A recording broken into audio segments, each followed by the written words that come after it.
Everyone is talking about AI chips, but also no one is talking about the metal that actually powers AI.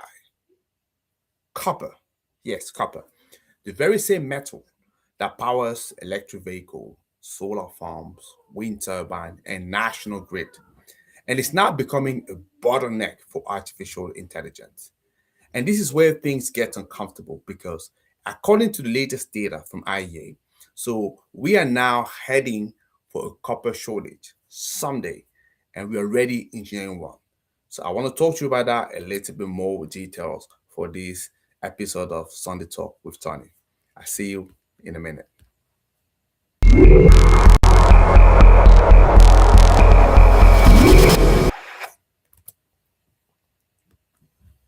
Hello, everybody. How are you doing? My name is Tony. I'm the founder and CEO of RIA. What we do is very simple. We raise awareness about renewable energy and sustainability. So, if you're interested to break or expand into Africa, we are your eco bridge to this market, and we can help you with visibility, lead, but also deals. Or if you're looking to decarbonize, we again your eco bridge for sustainable pathway, and we can help with carbon footprint assessment and carbon reduction strategy. So reach out to us. We're more than happy to talk to you about that. And if you have some carbon project you want to connect to global buyers, so you want to check out AfroCab, which is our marketplace that we developed to connect those project owners with the buyers, right? So send us a DM, reach out to me. I'll be more than happy to talk to you about that. Now, copper demand is projected to rise 40 to 50% by 2040. That's what I've seen. And it's driven by four moving forces, and they're moving at the same time, actually. So we have renewables, we have electric vehicles, we have grid expansion, and now we have as well AI. But copper supply doesn't scale like software. That's the one thing that you need to understand, right? So you can't code more copper. It's not possible.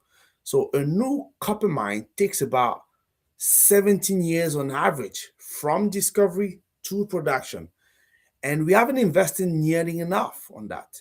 That mismatch, fast demand, slow supply, is why analysts are now warning of a structural copper deficit this decade. And it's important for us to understand that. So let me share a graph of who controls copper, and that would maybe be a little bit more telling. So what you see in here, it's the graph of the top five copper reserve countries, right? So if we look at these supply sides, what we see, so over 50% of the global copper reserve, they concentrated over four countries, yeah, that we could see. So those countries are Chile, Australia, Peru, the Democratic Republic of Congo, and Russia. And that concentration matters. It matters geopolitically, it matters as well economically. Because when supply is concentrated, guess what? Shock travel fast. So you can have strikes, you can have water shortages, you can have permitting delays, geopolitics. Any of these can actually ripple across the entire clean energy and also the AI economy. And in Africa, especially the DRC and Zambia, they now sit, right. So at the center of this equation. So that's what is important to understand that. Just five countries, if you think about it, five countries, more than 50% of the global copper reserve. That's not a lot, right? But that's what is happening. And this is what can guide you in the sort of conflict that we're seeing here and there. Because most of the time, it's just a fight to who controls those minerals. That's what it's all about. Now, here is what most people may miss. So AI is not just a software. Yeah. AI is electricity turned into intelligence because without power, and I'm actually going to do obviously one episode on AI and energy. It's very important. Just drill on that a little bit more so that you have an understanding at what we're talking about here. So let me just repeat. So AI is electricity turned into intelligence.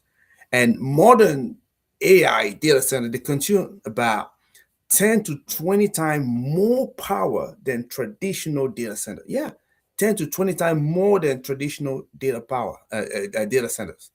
Yeah. So more power, what does that mean according to you? So if you've been following what I've been saying carefully, more power simply means more copper. Are you okay with me? That's what we're talking about here, right? And now you can see how we can project shortage down the line. So from the substation to the transformer to thick copper bus bar feeding high density AI racks. So copper demands from data centers is projected to jump from, pay attention to that, 78,000 tons in 2020. That's what we had. So from 78,000 tons in 2020 to 650,000 tons by 2030. Guys, if you've been doing the math, so this is about eightfold increase from one sector alone, right? Data center, one sector alone. That's what 8 times more. Yes, this is what we're talking about. And now you can understand it a little bit more. So here is the uncomfortable truth that I gotta break that to you, right? So somebody had to say that to you, isn't it? So we're racing to electrify transport, to decarbonize energy, and to scale AI, all of that at the same time. But all of them are using the very same physical method. And if copper becomes scarce or unaffordable, guess what will happen? So we're going to have the energy transition that will slow, the EV adoption that will stall, and also the AI infrastructure that will hit a wall. And this is not hypothetical, this is physics. And I need you to understand that a little bit more. So I just want to show you the second graph that I have for you here, which is look at the primary copper supply deficit. So that you can also picture that into your head. So to understand a little bit more what we're talking about in here and help you as well to decide how you can move forward should you need to move forward, right? So what you have in this graph is the projected primary copper supply deficit. And the chart tells a real story. By the early 2030s, analysts project that a multi-million ton annual supply gap unless dozens of new mines comes online.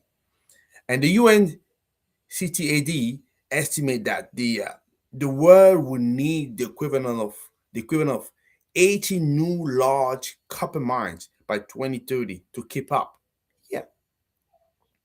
So we're nowhere near that. That's what I want to tell you. We're nowhere near that. And also we need recycling. So why it is critical recycling? Recycling alone won't be able to close the gap. That is what you need to understand. Yeah. So the graph really telling you, so we can see that we're raising the base scale, the supply, and then it start dropping because of those competing demand, as I told you, right? The EVs, the AI, the energy transition. So picture that quite well into your mind, and now you understand what we're talking about. You also understand how you're seeing some event happening around the world because all of that is connected. That's what I'm going to say. We're living in a world that actually rely on those resources. Like I say, at the end of the day, AI is simply electricity turned into intelligence. And electricity means power. Power means copper, more copper. You see that? So you got to control those resources of why you won't have those big economy that you see there. No, they're very much dependent on those actual raw material that transform to produce what they produce later down the line. So you gotta understand that. Yeah, commodity market is very important. Now you can understand why people are looking at that. Yeah. So that's what I wanted to say. And I also want to say that this is where Africa role becomes decisive. Because I told you about the GRC. I mentioned Zambia, but the GRC more specific. It's one of the 5 big copper supply in the world. So the GRC alone hold about 8% of the global copper reserve. And Zambia is scaling production aggressively as well. But the opportunity isn't just mining more copper. No, we know already. We know already this, recipe, right? That formula, it doesn't work. It's not just about mining copper. It's about value addition. So cable, transformers, EV component, grid equipment. So if Africa exports raw copper and import finished product, the continent say, will stay, price taker, right? That's what it is. That's what we've been having ever since we had independence, even before that. We got to change the scenario, right? We need a paradigm shift in here. That's what we're talking about. So if the continent of Africa builds processing, manufacturing, clean energy linked supply chain, copper becomes a development accelerator. And that's what we're talking about here, right? And that's why I like you to see. And at RIA, so we look at copper not just as commodity, but as a bridge. It's a bridge. That's what it is. So it's a bridge for what? It's a bridge between clean energy and digital growth. It's a bridge between global demand and Africa opportunity. It's a bridge between climate ambition and also real infrastructure. So the copper crunch isn't a crisis if it's managed wisely. So it's a coordination problem and is a leadership test. That's what I would say to our people. So what we could do, so we've put together a detailed report breaking down the AI driven copper demand, the supply deficit, and also Africa strategic position in the transitions.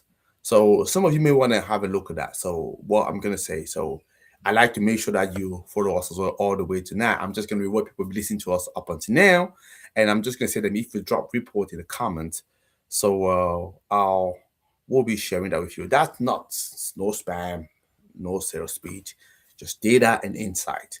Because the next decade of energy, AI, and infrastructure will be wired quite literally with copper. Okay?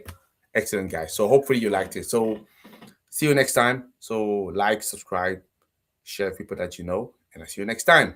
Have a great Sunday. Take care. Bye bye.